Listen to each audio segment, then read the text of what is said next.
All right, first ride ever on the 2025 Santa Cruz Levo. This thing is completely revised. You can check out all the geometry and all the tech specs from other people's channels, but I'm just going to talk about my first ride on it.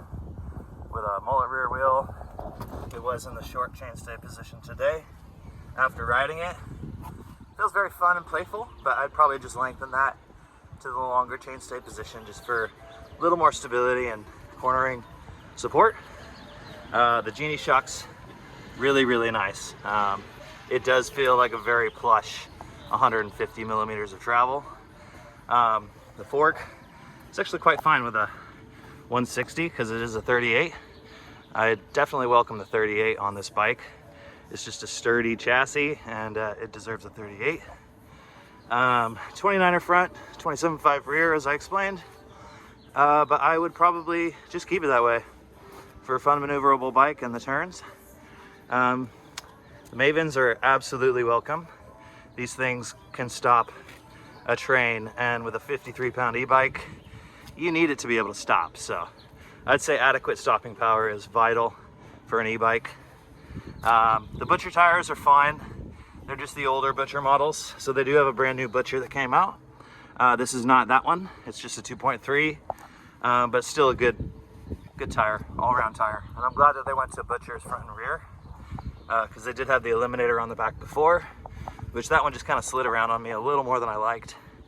Let's talk about the power modes here, because I don't think I came out of turbo once, and it's just extremely powerful. On the flats, when you're around the streets, you can put it into 28 miles an hour and get to the trail so much quicker.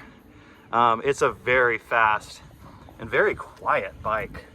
I should probably flip this thing around to show you the motor, but the motor is extremely silent.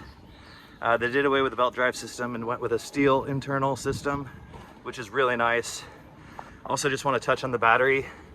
It is an 840 watt-hour battery, and that's very welcome for a plus, 180 pound rider to 200 pounds.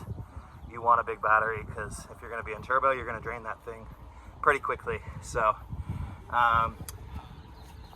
what's really interesting about this bike too is it does have this integrated battery system that connects to the main battery. So basically you never have to charge your transmission derailleur again. You could just let it run off the main battery, which is super cool. So I would have liked to see this being a Bluetooth piece like the Bosch system. But I think that's part of the integrated battery system. So it's just trying to, it'd be nice to have one less wire, but you don't have to ever charge this. So as long as the bike's charged, you're good to go. That's a pretty awesome feature, and that you only have to think about charging one thing at a time. The saddle here is actually really nice. I enjoyed this bridge Mimic. It's got good support in the back for the steep climbs, and then it's got a nice soft internal bit. And I know this was designed initially for women, but it's definitely welcome for all sexes. I think sex is kind of a silly thing to talk about on a bike, because if it feels good, it feels good. That's all that should matter. But anyways, that is my quick review. I'm super sweaty and tired, and just because you have an e-bike doesn't mean you're not going to work hard. I blasted turbo all the way up and all the way down, and it was a good workout, as you can tell. So thanks for watching, everyone. We'll have more in the future. Cheers.